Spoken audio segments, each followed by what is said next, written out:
Un temps d'enseignement, pour vous redire où on en est, vous connaissez un peu le programme, vous l'avez sur ces flyers, vous l'avez aussi sur la page du site internet du diocèse de Lyon dédié à Pauline Jaricot.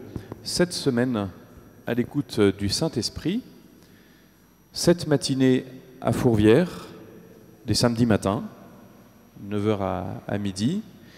À chaque fois, c'est filmé et c'est disponible quelques jours après, le lundi ou le mardi de la semaine qui suit, sur Internet, pour revoir l'enseignement, pour reparticiper à la louange, ou pour ceux qui n'étaient pas là le samedi matin, le vivre, si possible en petits groupes, c'est intéressant.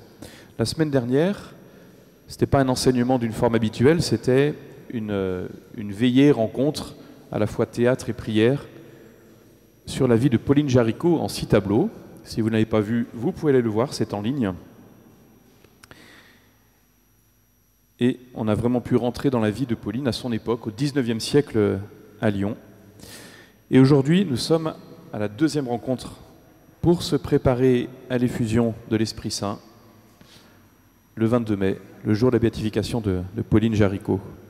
Et aujourd'hui, nous allons parler de ce qu'est cette effusion ou baptême dans l'Esprit Saint. Pour moi, les deux expressions sont équivalentes, on trouve les deux en français, baptême dans l'Esprit Saint ou effusion de l'Esprit Saint.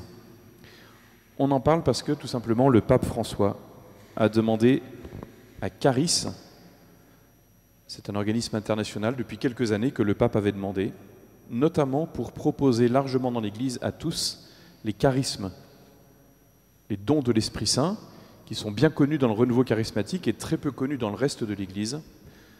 Donc le pape François a dit aux membres de communautés nouvelles et de groupes de prière, ne gardez pas ce trésor pour vous, donnez-le à l'Église, aidez chacun à recevoir le baptême dans l'Esprit Saint.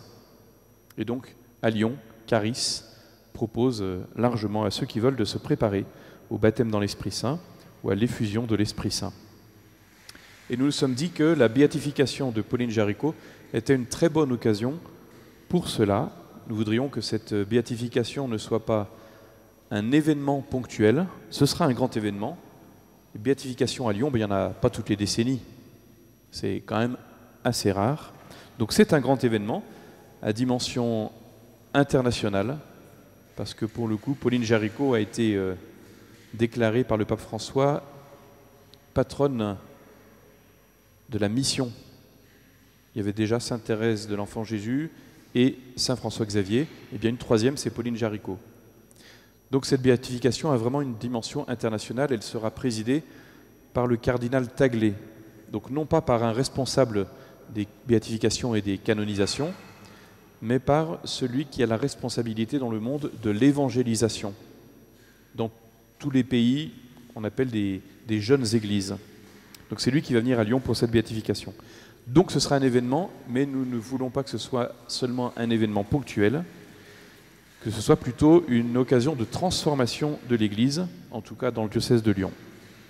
Donc il nous semble que c'est le bon moment pour que tous ceux qui le veulent puissent recevoir à nouveau l'Esprit Saint de manière profonde ce jour-là. Et alors la vie de Pauline Jaricot est un excellent témoignage de l'action de l'Esprit Saint dans le cœur des chrétiens. Donc on va faire le lien avec ce qu'on a vécu la semaine dernière en reparlant un petit peu de cette vie de Pauline Jaricot. Après sa conversion, à l'âge de 16-17 ans, après sa rencontre avec l'abbé Wurtz à la paroisse Saint-Nizier, elle a décidé de changer de vie, de vivre plus humblement alors qu'elle était très attachée à son paraître, notamment avoir des belles robes. Elle était d'une bonne famille qui avait les moyens. Elle pouvait avoir des belles toilettes, elle aimait être regardée pour ses toilettes et elle s'est complètement convertie, s'est détachée du regard des autres. Elle a décidé de vivre beaucoup plus humblement, de porter toujours la même robe, en fait, qui est la tenue des ouvrières à Lyon à cette époque-là. Et elle a décidé de se consacrer aux plus pauvres. Donc ça, c'est sa conversion. C'était au moment du carême. Et quelques mois après, elle passe la nuit de Noël, en 1816, à quelques mètres d'ici, dans la chapelle de Fourvière. À cette époque-là, il n'y avait pas de basilique de Fourvière, mais il y avait une chapelle depuis des siècles déjà.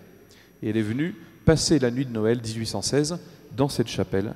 Et là, Pauline expérimente quelque chose de très particulier, un cœur à cœur très intense avec Jésus. C'est une expérience mystique. Elle prend une décision à ce moment-là, c'est de se consacrer dans la chasteté perpétuelle. C'est-à-dire qu'elle donne sa vie à Jésus complètement.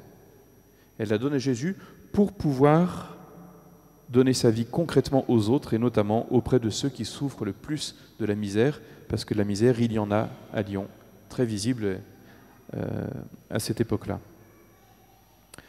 Moi, dans cet événement-là, dans cette nuit de Noël, je vois une effusion de l'Esprit Saint. L'expression, Pauline ne l'a pas utilisée, mais ce qu'elle en dit nous fait comprendre de ce que c'est que cette effusion. On pourrait même parler d'immersion, donc de baptême. C'est une visite du Seigneur qui l'inonde, qui déborde de son cœur. Donc il y a d'abord une dimension intérieure, elle est submergée de la présence du Seigneur. Et ça l'incite non pas à rester dans ce cocon, dans ce bien-être, ça l'incite à donner sa vie à Jésus. Donc ce n'est pas se complaire dans quelque chose de très agréable, de très doux. La conséquence, en fait, comme c'est de l'amour, l'amour, il peut que se donner. Dieu est amour, donc Dieu se donne. Il se donne à Pauline. Mais la conséquence, quand on reçoit cet amour, c'est que, à notre tour, on aime aussi. Donc on veut donner et même se donner. Donc la dimension intérieure, c'est qu'elle reçoit la présence de Jésus de manière très, très palpable pour elle. Et la conséquence extérieure, c'est qu'elle donne sa vie à Jésus pour les autres. Alors cette expérience mystique a été préparée à travers des étapes précédentes. Notamment, 1 an avant, elle s'était déjà consacrée à Marie. Et puis ensuite, surtout, cette conversion au moment du carême qui a précédé, quand elle décide de changer de vie et de se préoccuper des plus pauvres de sa ville. Donc l'événement de la nuit de Noël, ce n'est pas un en soi seulement, ça a été préparé par d'autres étapes, c'est un peu progressif. Le Seigneur est un pédagogue, il nous permet de vivre des étapes les unes après les autres. Et puis c'est surtout la suite qui est encore plus marquante. Donc bien sûr, ça ne s'arrête pas à cette nuit de Noël, mais toute la vie de Pauline, à partir de ce moment-là, c'est un déploiement de ce cœur à cœur avec Jésus qui a commencé et de ce que j'appelle pour elle l'effusion de l'Esprit Saint. Alors voilà un témoignage de Pauline. Voilà ce qu'elle écrit quand elle a été touchée par le sermon de l'abbé Wurtz. « Je sentais que mon cœur, autrefois si immense que les créatures et le monde entier ne pouvaient le remplir, » donc son cœur avait beaucoup de place pour accueillir et rien de ce qui vient du monde ne pouvait le remplir. Donc un grand désir. Et dans le monde, il n'y a pas ce qu'il faut pour l'assouvir. Mon cœur, autrefois si immense que rien ne pouvait le remplir, était devenu trop étroit, trop borné dans ses ardeurs pour aimer à son gré l'être infiniment aimable. Elle fait expérience de l'infini. Et l'infini, ce n'est pas le monde qui nous le donne, c'est l'amour de Dieu, c'est la présence de Dieu.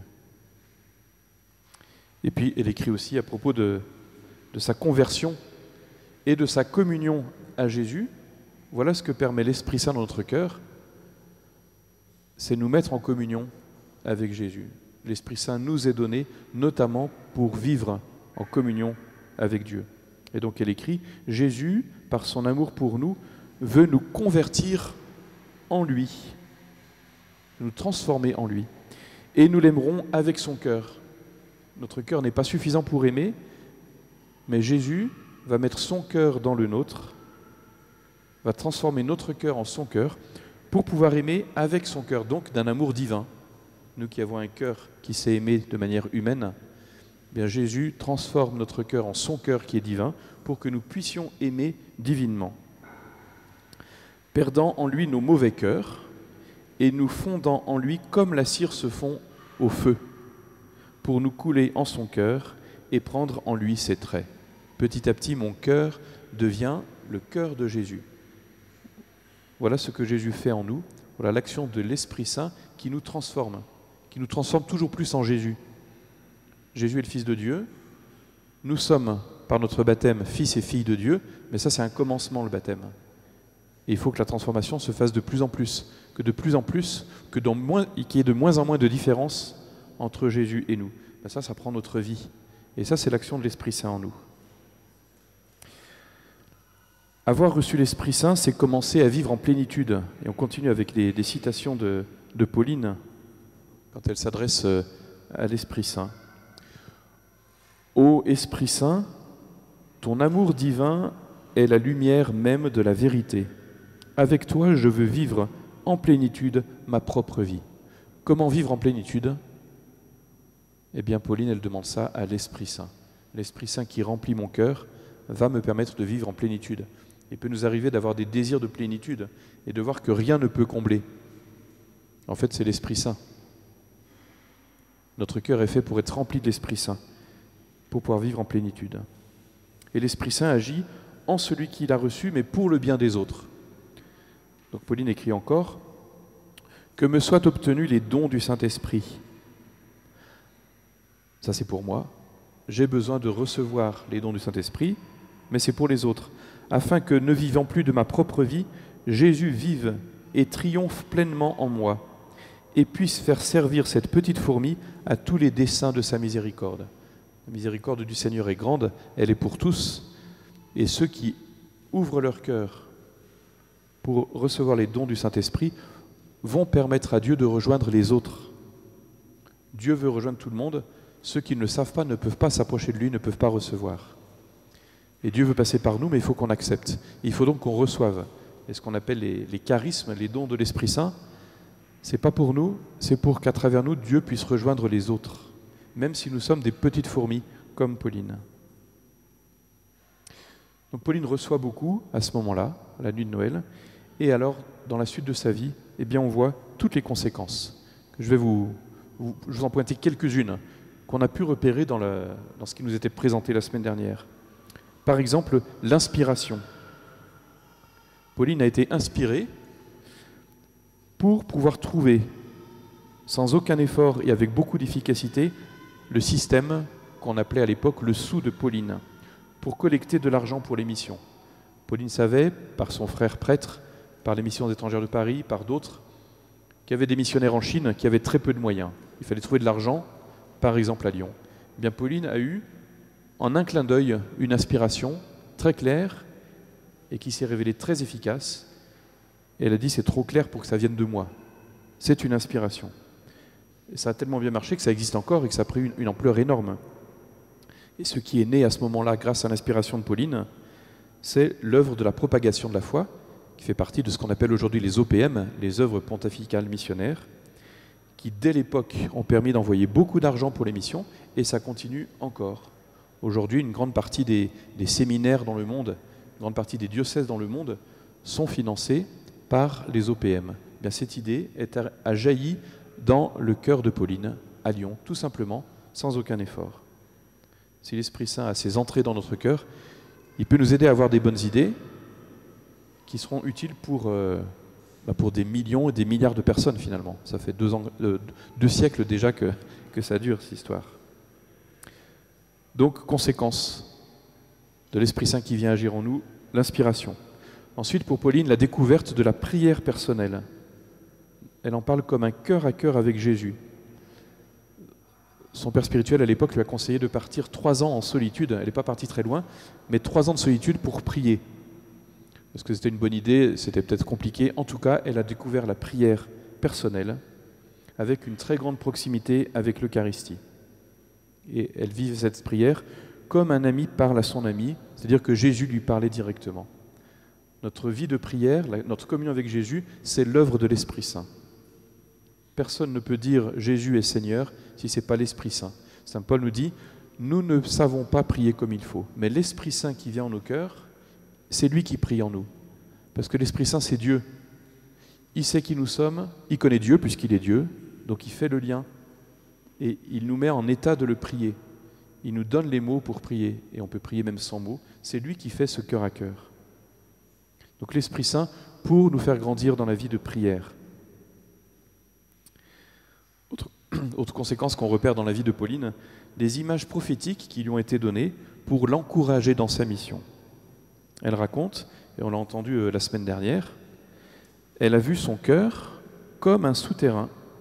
Elle a vu, elle a imaginé un souterrain dans lequel beaucoup de bonnes graines étaient semées, mais qui avait besoin de lumière, la lumière du soleil pour fructifier.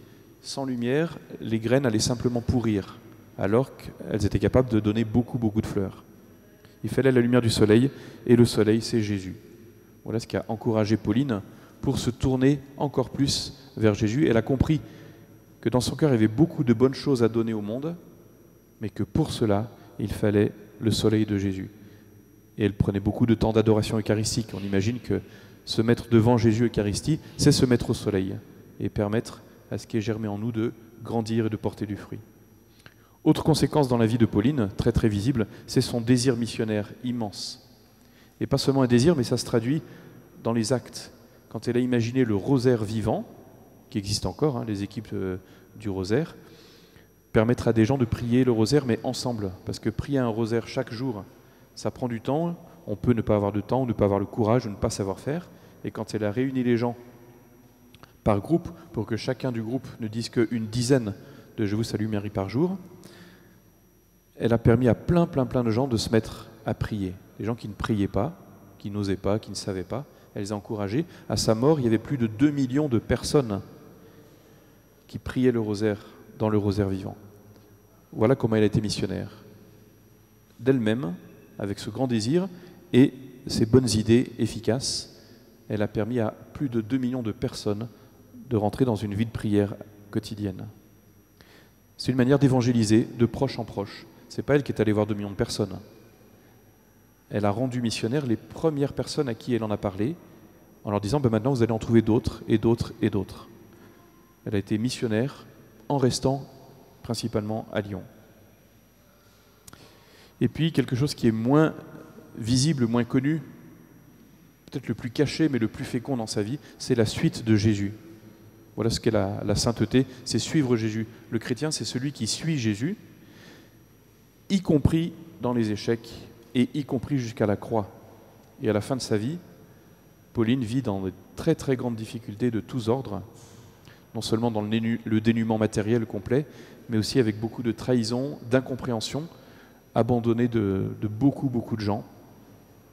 Et elle vit cela comme Jésus, c'est-à-dire sans rébellion, sans colère, sans tristesse, sans désir de vengeance. Même sans comprendre, elle accepte ça, alors que tout semble perdu, et effectivement, à vue humaine, il n'y a pas de fécondité sur le moment.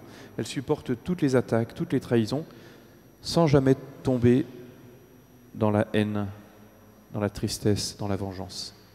Parce qu'elle est habitée par Jésus et qu'elle doit imiter la vie de Jésus jusqu'au bout.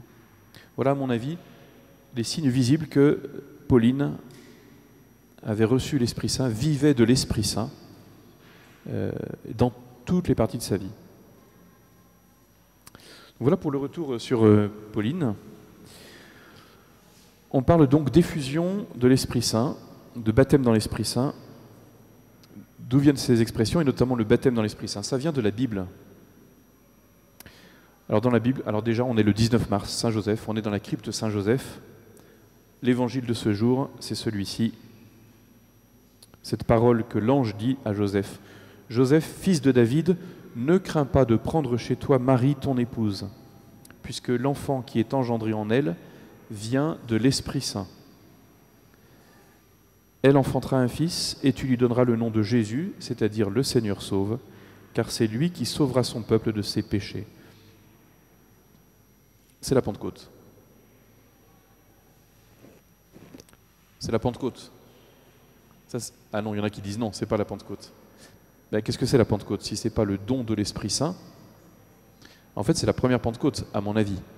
L'Annonciation, c'est la première Pentecôte, c'est-à-dire c'est la première fois que quelqu'un reçoit l'Esprit Saint. Et Marie, elle nous précède toujours, elle est la première à recevoir l'Esprit Saint. L'Esprit Saint vient sur Marie, ce qui permet à Marie de donner au monde Jésus. Et le nom de Jésus, c'est Dieu sauve. À ce moment-là, de manière parfaitement invisible, l'histoire du monde bascule des ténèbres à la lumière. La lumière est venue dans le monde, c'est Jésus, et elle est venue parce que l'Esprit Saint est venu reposer sur Marie. C'est invisible, mais les conséquences sont définitives, universelles, on en vit encore.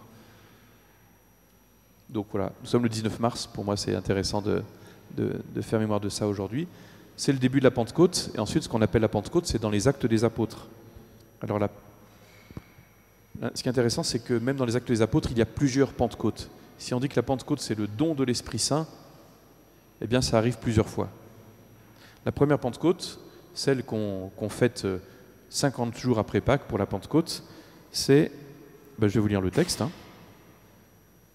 Actes des Apôtres chapitre 2, « Quand arriva le jour de la Pentecôte, au terme des 50 jours, ils se trouvaient réunis tous ensemble. Soudain, un bruit survint du ciel, comme un violent coup de vent.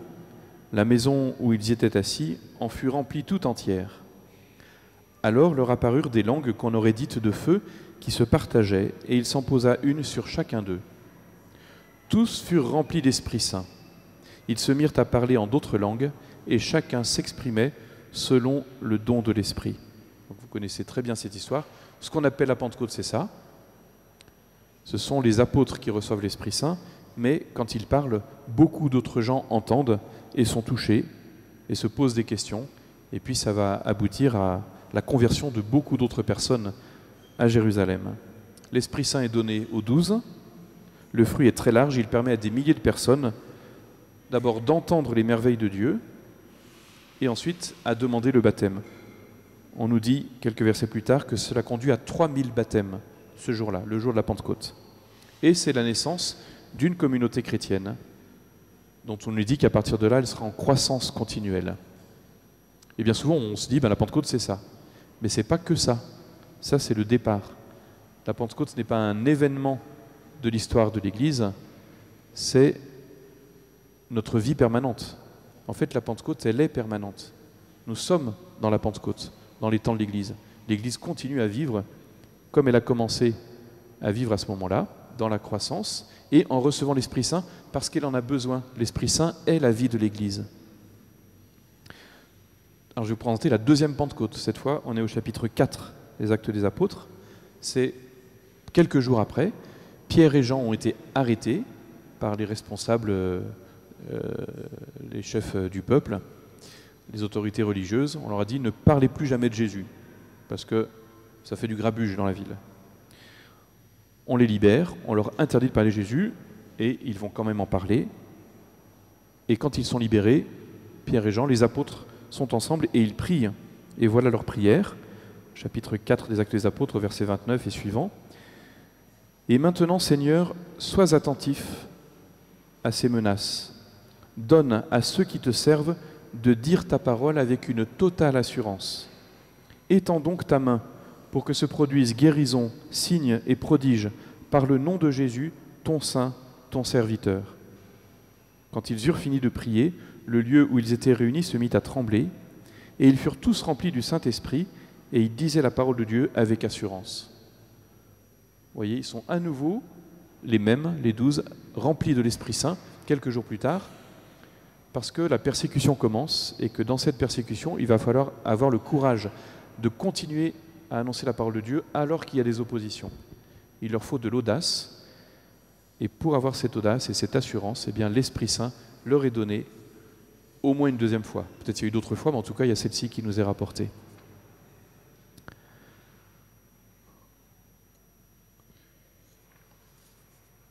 La suite de cet évangile, les Actes des Apôtres au chapitre 4, la multitude de ceux qui étaient devenus croyants avait un seul cœur et une seule âme. Et personne ne disait que ses biens lui appartenaient en propre, mais ils avaient tout en commun. C'est avec une grande puissance que les apôtres rendaient témoignage de la résurrection du Seigneur Jésus, et une grâce abondante reposait sur eux tous. Donc, à nouveau la grâce plus abondante qui arrive pour leur donner l'assurance nécessaire pour continuer à annoncer la parole de Dieu, même dans la persécution. C'est pas fini. Quelques chapitres plus tard, Actes des Apôtres, chapitre 8, cette fois on est en Samarie. On va parler de la Samarie. Les apôtres restés à Jérusalem, apprirent que la Samarie avait accueilli la parole de Dieu. Alors ils envoyèrent Pierre et Jean. À leur arrivée, ceux-ci prièrent pour ces Samaritains afin qu'ils reçoivent l'Esprit Saint. En effet, l'Esprit n'était encore descendu sur aucun d'entre eux. Ils étaient seulement baptisés au nom du Seigneur Jésus. Alors Pierre et Jean leur imposèrent les mains et ils reçurent l'Esprit Saint. Oui, les Samaritains, relation compliquée avec les Juifs, mais ils reçoivent la parole de Dieu. Mais ça ne suffit pas. Il leur faut aussi l'Esprit Saint. Ils ont entendu la parole de Dieu, ils ont été baptisés, ils n'ont pas encore reçu l'Esprit Saint, donc les apôtres viennent leur donner l'Esprit Saint. Pour eux, c'est leur Pentecôte, différé. Et on voit que c'est en train de s'étendre. On n'est plus seulement à Jérusalem, on est dans la région un peu au nord de Jérusalem. La Pentecôte est en train de s'étendre par vagues dans l'espace et dans le temps. Quatrième Pentecôte, on passe au chapitre 10 des Actes des Apôtres. Voilà ce qui est dit au verset 44 et suivant. Pierre parlait encore quand l'Esprit Saint descendit sur tous ceux qui écoutaient la parole. Les croyants qui accompagnaient Pierre et qui étaient juifs d'origine furent stupéfaits de voir que, même sur les nations, le don de l'Esprit Saint avait été répandu. En effet, on les entendait parler en langue et chanter la grandeur de Dieu. Pierre dit alors, « Quelqu'un peut-il refuser l'eau du baptême à ces gens qui ont reçu l'Esprit Saint tout comme nous ?» Et il donna l'ordre de les baptiser au nom de Jésus-Christ. Alors ils lui demandèrent de rester quelques jours avec eux. Ça nous étonne parce que là, ce n'est pas des Juifs du tout, ce n'est pas des Samaritains, c'est des païens. Et on constate que, eh bien, l'ordre est inversé. Ils reçoivent l'Esprit Saint alors qu'on ne l'a pas prévu, mais la manifestation est la même que le jour de la Pentecôte à Jérusalem. Donc c'est visible. Et donc, même Pierre peut dire, mais ils reçoivent l'Esprit Saint.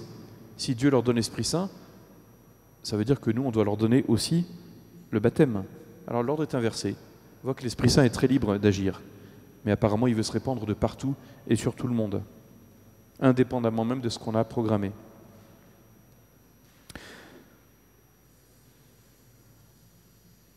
Et puis, il y a une cinquième Pentecôte. Cette fois, on va au chapitre 19 des Actes des Apôtres. On est en dehors de cette région de la Terre Sainte. On arrive à Corinthe, donc territoire grec. Pendant qu'Apollos était à Corinthe, Paul traversait le haut pays. Il arriva à Éphèse, qu'aujourd'hui c'est la Turquie, l'Asie mineure, où il trouva quelques disciples. Et il leur demanda, « Lorsque vous êtes devenus croyants, avez-vous reçu l'Esprit Saint ?» Ils lui répondirent, « Nous n'avons même pas entendu dire qu'il y avait un Esprit Saint. » Paul reprit, « Quel baptême avez-vous donc reçu ?» Ils répondirent, « Celui de Jean le Baptiste. » Paul dit alors, « Jean donnait un baptême de conversion. Il disait au peuple de croire en celui qui devait venir après lui, c'est-à-dire en Jésus. Après l'avoir entendu, ils se firent baptiser au nom du Seigneur Jésus. Et quand Paul leur eut imposé les mains, l'Esprit Saint vint sur eux, et ils se mirent à parler en langue mystérieuse et à prophétiser. Ils étaient une douzaine d'hommes au total. » Donc on est encore plus loin, des gens qui n'avaient pas entendu parler du baptême au nom de Jésus. Cette fois, l'Esprit Saint leur est donné en même temps que le baptême, pour des gens qui n'avaient reçu que le baptême de Jean-Baptiste. Vous voyez ces étapes, cette succession, ça montre que la Pentecôte, ce n'est pas un événement unique. Il n'y a pas une date de la Pentecôte, il y a un démarrage. Il y a des prémices avec Marie qui reçoit l'Esprit Saint. Pour l'Église, il y a un point de démarrage avec les 12, mais ensuite, la Pentecôte se répand petit à petit de partout. Moi, ça me donne l'impression des vagues qui se succèdent, comme si elles voulaient rattraper petit à petit tous ceux qui n'ont pas encore reçu l'Esprit Saint, parce qu'ils n'étaient pas là, parce que ce n'était pas leur époque, parce que ce n'était pas la région. Nous, on n'est ni dans la bonne région, ni dans la bonne époque, et pourtant on est rattrapé par ces vagues successives. On peut comprendre ça à l'échelle de toute l'Église, ou même de l'humanité, mais aussi à l'échelle individuelle. Si on a déjà reçu l'Esprit Saint personnellement, est-ce que c'est définitif? Est-ce que c'est suffisant? Est-ce qu'on n'a pas besoin de le recevoir à nouveau? Eh bien, on écoute la réponse chez saint Paul, qui écrit à Timothée, la deuxième lettre à Timothée, chapitre 1, versets 6 et 7. Paul lui dit, « Je t'invite à raviver le don spirituel que Dieu a déposé en toi par l'imposition de mes mains. » car ce n'est pas un esprit de crainte que Dieu nous a donné, mais un esprit de force, d'amour et de maîtrise de soi. Tu as déjà reçu, et je t'invite à renouveler, raviver, recevoir à nouveau. Donc même pour nous, en fait, il y a des vagues successives de la Pentecôte. Ce n'est pas le jour de mon baptême, ce n'est pas le jour de ma confirmation. C'est tous les jours que j'ai besoin que l'Esprit Saint vienne en moi, qu'il m'apprenne à prier, qu'il m'apprenne à me convertir, qu'il m'apprenne à donner ma vie à Jésus, qu'il m'apprenne à évangéliser, etc. Je ne peux rien sans lui. Alors quel est le projet de Jésus en nous donnant l'Esprit Saint? Jésus l'a annoncé, il l'a expliqué. Pour moi, c'est deux choses. C'est la sanctification pour moi et la mission pour les autres. Voilà. L'Esprit Saint, c'est celui qui sanctifie et c'est la force qui nous est donnée quand on est envoyé en mission. Voilà ce que Jésus dit au tout début des Actes des Apôtres quand il annonce que l'Esprit Saint va être donné. Donc Actes des Apôtres chapitre 1 verset 8. Vous allez recevoir une force, celle de l'Esprit Saint qui descendra sur vous. Vous serez alors mes témoins à Jérusalem, dans toute la Judée et la Samarie, et jusqu'aux extrémités de la terre. Et la suite des Actes des Apôtres montre la réalisation de cette promesse. Effectivement, ils reçoivent l'Esprit Saint. Effectivement, ils seront témoins. Et en grec, c'est le même mot qui dit témoins et martyrs. Ils vont être martyrs, mais pas que. Ils vont être témoins à d'autres moments de leur vie, pas seulement à leur mort. À Jérusalem, dans toute la Judée, la Samarie, jusqu'aux extrémités de la terre. Alors là, à la fin des Actes des Apôtres, c'est pas fait. À la fin des Actes des Apôtres, Paul est à Rome, Pierre est à Rome aussi. Ils sont allés au centre de la terre de l'Empire romain de l'époque. Et du centre, ils pourront repartir, mais ce n'est pas fini. Ça veut dire que la promesse que Jésus a faite au début des Actes des Apôtres, c'est maintenant qu'elle se réalise, jusqu'au bout. Parce que les extrémités de la terre, c'est nous, et c'est après nous. Ceux qui autour de nous n'ont pas encore reçu le témoignage, l'annonce de la parole et l'Esprit Saint. Et comme il y a sans arrêt des gens qui naissent à nouveau dans le monde ne grandit plus, et la population grandit toujours. Donc il y a toujours encore des gens qui sont les extrémités de la terre, qui ne sont pas encore rejoints, et sans aller forcément très loin. Mais en fait, les Actes des Apôtres continuent aujourd'hui. La promesse, la prophétie de Jésus continue aujourd'hui. Alors ça s'est continué au XIXe siècle. Pauline Jaricot a permis que cette prophétie se réalise. Les extrémités de la terre, c'était la Chine à cette époque-là, c'était aussi l'Amérique, et puis c'était toutes les ouvrières de Lyon qui n'avaient pas le temps de prier, qui ne connaissaient pas, dont la vie était pas vraiment chrétienne. Pauline a trouvé un moyen pour que les extrémités de la terre, Chine, Amérique et la ville de Lyon, continuent à recevoir le témoignage de la bonne nouvelle. Et ça, c'était le XIXe siècle. Et au XXIe, il faut qu'on continue à recevoir l'Esprit Saint pour continuer cette œuvre-là. Le monde continue à grandir. Les extrémités de la terre, elles sont là, à côté de nous. Elles passent en permanence dans cette basilique de Fourvière. Elles sont dans nos quartiers, de partout, dans nos familles. L'Esprit Saint nous est donné pour que nous soyons dans ces endroits-là les témoins de la résurrection de Jésus. Donc ça, c'est pour la mission. L'Esprit Saint est donné pour les missions. Il est donné aussi pour notre sanctification. Et si on lit la lettre de saint Paul aux Galates au chapitre 5, les versets 16 à 25, voilà ce que Paul nous dit. « Je vous le dis, marchez sous la conduite de l'Esprit Saint, et vous ne risquerez pas de satisfaire les convoitises de la chair. Car les tendances de la chair s'opposent à l'Esprit, et les tendances de l'Esprit s'opposent à la chair. En effet, il y a là un affrontement qui vous empêche de faire tout ce que vous voudriez. » Vous voyez que Paul parle de nous. Il y a des convoitises, il y a des tentations, il y a plein de choses. Et il y a une opposition en nous, il y a quelque chose qui est scindé. Mais si vous vous laissez conduire par l'Esprit, vous n'êtes pas soumis à la loi.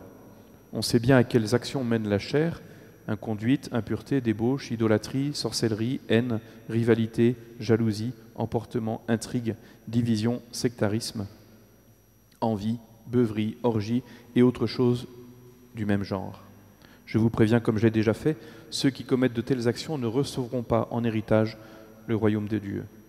Mais voici le fruit de l'Esprit: amour, joie, paix, patience, bonté, bienveillance, fidélité, douceur et maîtrise de soi. En ces domaines, la loi n'intervient pas.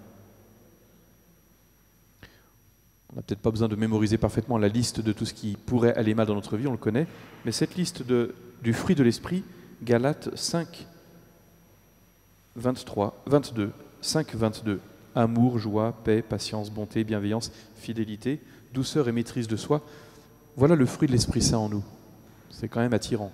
Et c'est ce qui nous permet de ne pas succomber à toutes les autres tentations. Ceux qui sont au Christ Jésus ont crucifié en eux la chair avec ses passions et ses convoitises.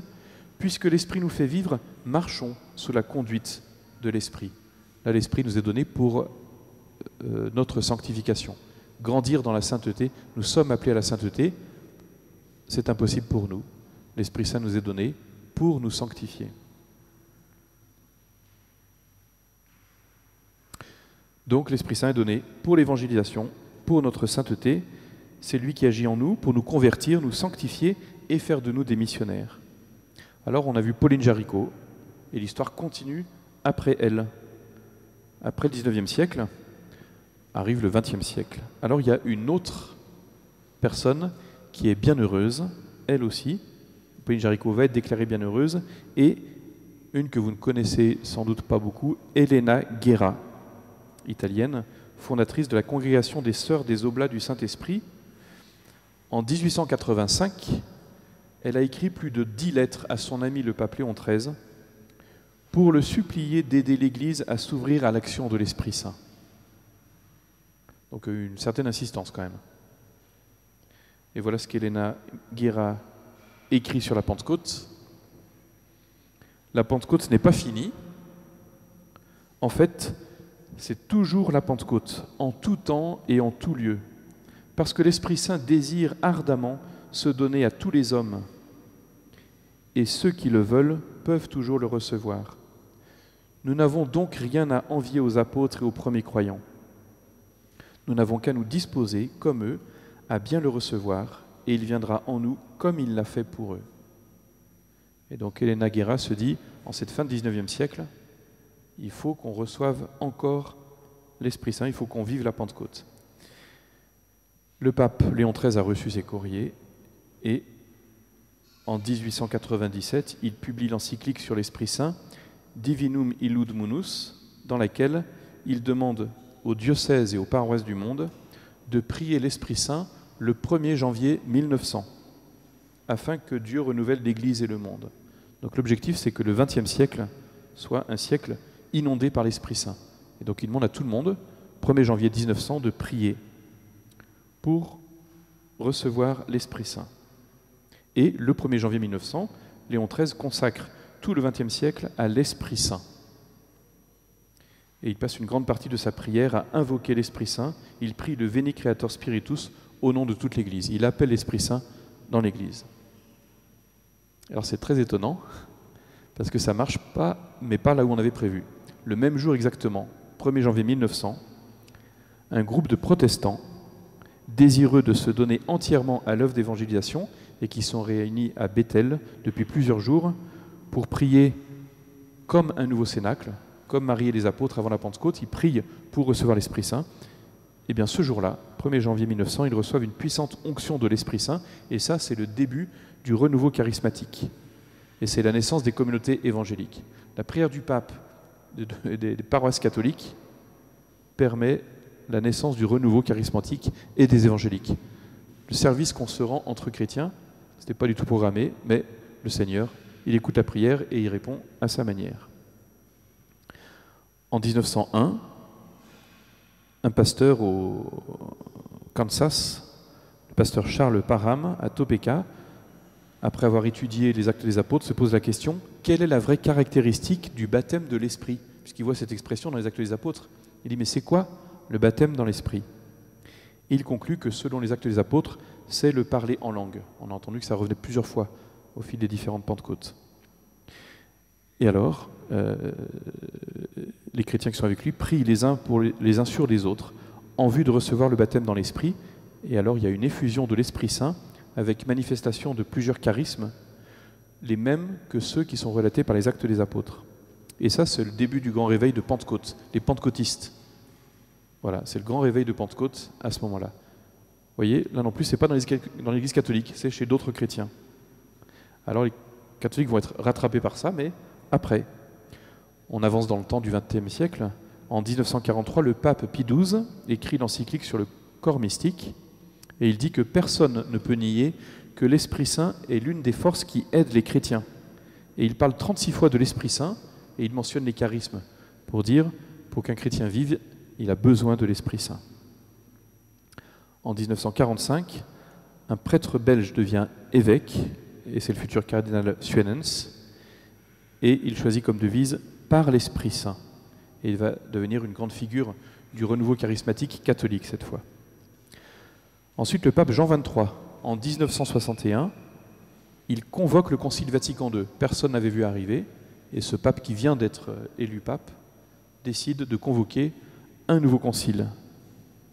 Et voilà ce qu'il écrit à ce sujet. « Puisse-t-il en être de la famille chrétienne d'aujourd'hui comme des apôtres à Jérusalem après l'ascension du Christ, lorsque toute l'Église nouvelle-née n'était qu'une seule âme autour de Pierre, pasteur des agneaux et des brebis, et priait avec lui et pour lui.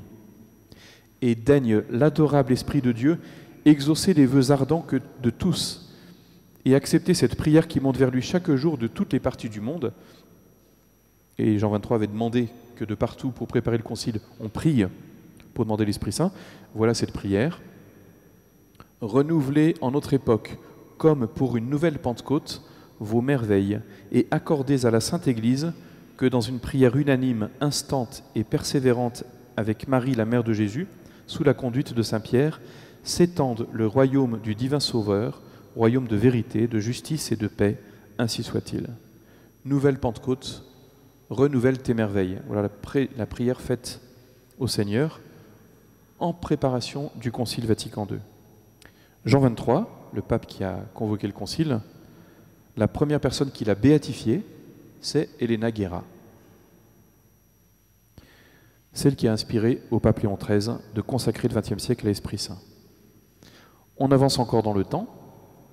En février 1967, à l'université Duquesne à Pittsburgh, des étudiants catholiques vivent l'effusion de l'Esprit Saint lors d'un week-end de prière. Cette expérience se développe rapidement partout dans le monde et c'est le début du renouveau charismatique catholique.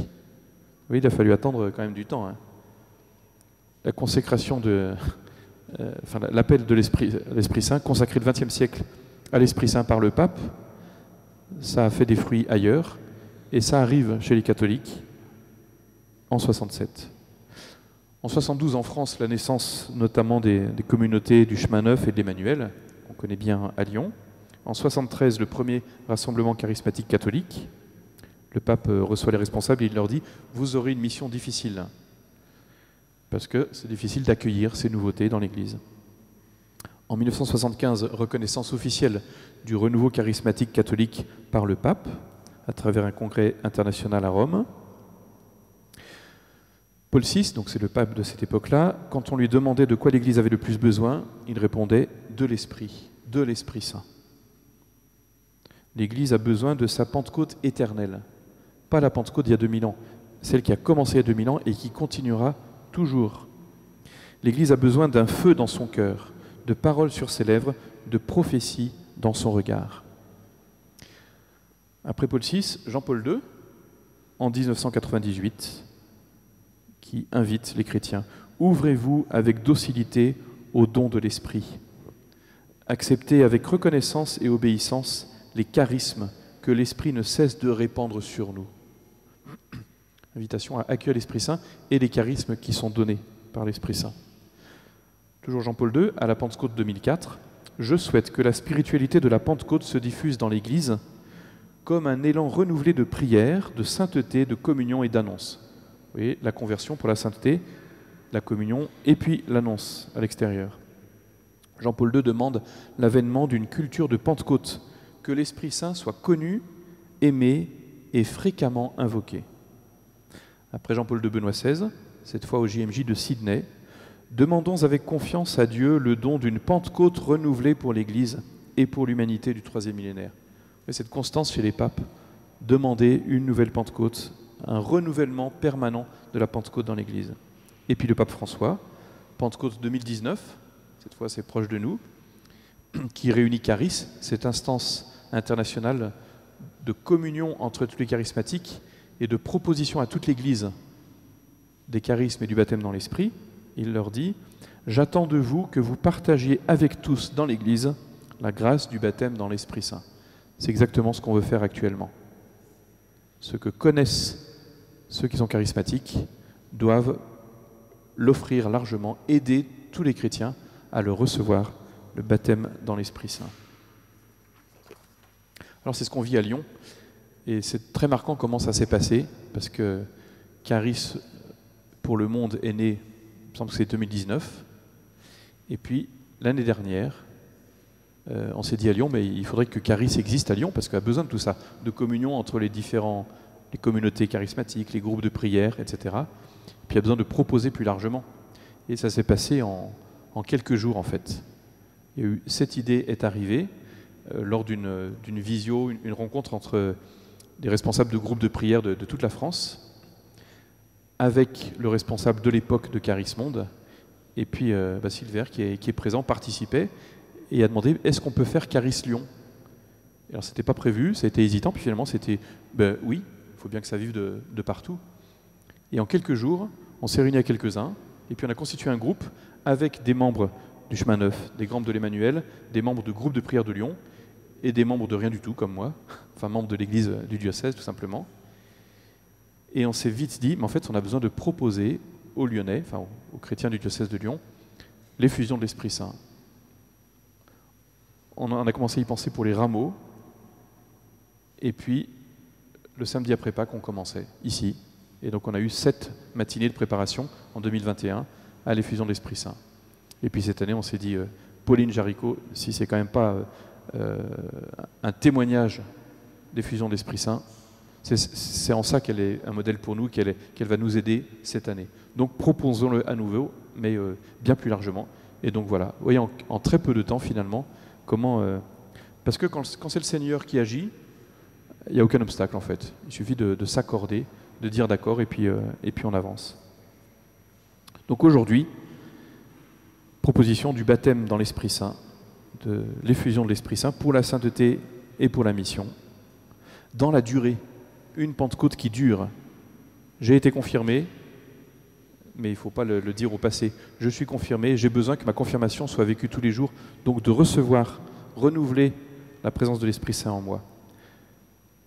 Quand on allume un feu, on crée les conditions, c'est-à-dire qu'on approche une flamme d'un combustible, et pour que ça dure, alors il faut que l'oxygène soit disponible en permanence, ça suffit, mais parfois ça ne suffit pas, et on voit qu'un feu, il n'y a pas de raison apparente, mais il s'éteint petit à petit. Qu'est-ce qu'on fait? Un gros coup de souffle. On souffle un grand coup dessus, et ça repart.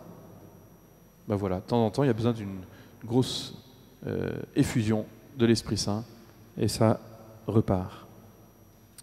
Baptême et confirmation, c'est un peu des mises à feu, mais la vie chrétienne quotidienne, elle apporte l'air ambiant, l'oxygène. Avec le temps, le feu peut s'amoindrir. Il faut de temps en temps un grand souffle. Tout à l'heure, on a chanté, on a adoré les 3 personnes de la Trinité. Le Père, on l'a appelé Abba, parce que c'est Jésus qui utilisait ce mot araméen pour parler à son Père. Puis on a dit Jésus, on aurait pu dire Yehoshua. Et puis l'Esprit Saint, on l'a appelé Rouar. C'est de l'hébreu. Ça veut dire le souffle. Voilà. Le souffle, c'est le courant d'air qui vient raviver, ranimer notre feu. On peut parler de baptême dans l'Esprit Saint. Ça évoque une plongée plutôt dans l'eau, donc c'est pas le feu, c'est l'eau, mais immersion complète dans l'Esprit Saint. Comme une plante après la canicule, elle a besoin, on l'a pas arrosée, on a oublié, on va la plonger dans une bassine. Petit à petit, elle va se réhydrater.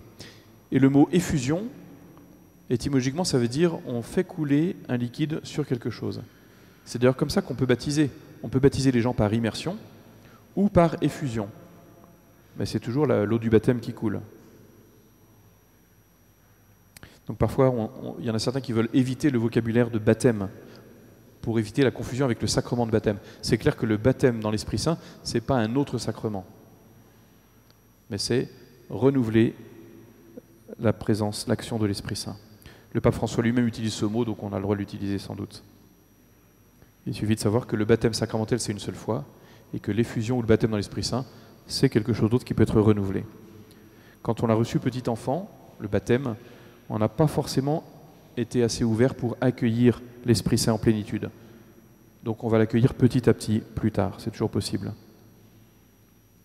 Pour se préparer au baptême dans l'Esprit Saint, eh bien un parcours, c'est ce que nous faisons actuellement, pour revisiter la foi chrétienne, pour se préparer à recevoir l'Esprit Saint en connaissance de cause, savoir qui il est et ce qu'il vient faire en nous. Alors on va terminer avec d'autres citations de Pauline qui nous encouragent à nous préparer à recevoir l'Esprit Saint.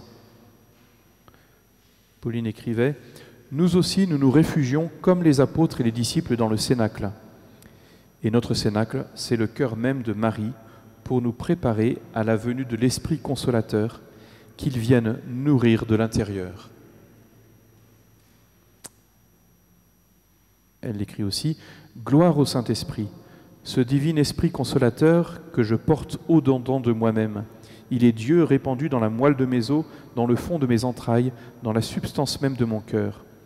Ô gloire vous soit rendue à vous, ma vie, mon esprit, ma force, mon cœur et mon amour. » Et puis, gloire au Fils, c'est à lui que je dois cet esprit qui m'anime, qui me sanctifie. Que vous rendrai-je, ô mon Jésus, pour ce don qui surpasse tout don?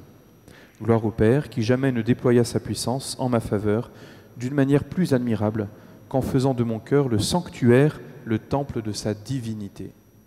Comme Marie a accueilli l'Esprit Saint dans son cœur, eh bien notre cœur est fait pour accueillir la divinité, non seulement l'accueillir, mais en être transformé. Nous allons confier à Marie notre préparation à recevoir l'Esprit Saint, qu'on pourra vivre donc le 22 mai après-midi, avant la messe de béatification. La béatification aura lieu à 15h à Eurexpo, le dimanche 22 mai, et avant, à 13h30, on proposera à tous ceux qui seront là de recevoir l'Esprit Saint. On l'aura déjà proposé la veille, le samedi 21 mai au matin, ici. Et voilà. Et puis ensuite, l'Esprit Saint peut aussi se donner quand il veut. Alors on va demander à Marie de nous accompagner dans cette préparation. Je vous salue, Marie, comblée de grâce. Le Seigneur est avec vous.